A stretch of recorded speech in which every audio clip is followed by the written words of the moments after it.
Hi అండి, welcome to KS vlogs. ఈరోజు కందిపప్పు బచ్చల కూర చేస్తున్నాను. కావలసిన పదార్థాలు: బచ్చల కూర, ఉల్లిపాయ, పచ్చిమిర్చి, టమాటా అన్ని ముక్కలుగా కట్ చేసుకొని పక్కన పెట్టుకోవాలి. ఆకుకూరను ఎప్పుడైనా ఉప్పు వేసి కడిగి 3-4 సార్లు కడిగి పక్కన పెట్టుకోవాలి. కుక్కర్లో పప్పు కడిగి వేసుకొని అన్నీ వేసుకొని కొంచెం పసుపు, ఆయిల్, తగినన్ని నీళ్లు వేసుకొని 4 విజిల్లు వచ్చేంత వరకు ఉడకనివ్వాలి. స్టవ్ ఆన్ చేసుకొని కడాయి పెట్టుకొని కచ్చాపచ్చా దంచుకున్న వెల్లుల్లి రెబ్బలు, కరివేపాకు, ఎండుమిరపకాయలు వేసుకోవాలి.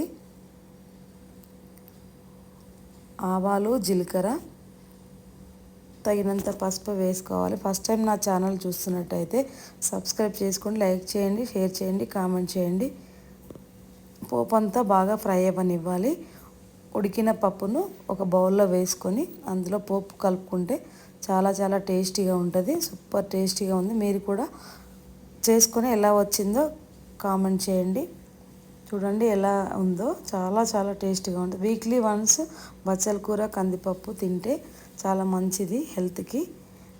బచ్చల కూర పప్పు రెడీ అయిందండి. ఎలా ఉందో చూడండి.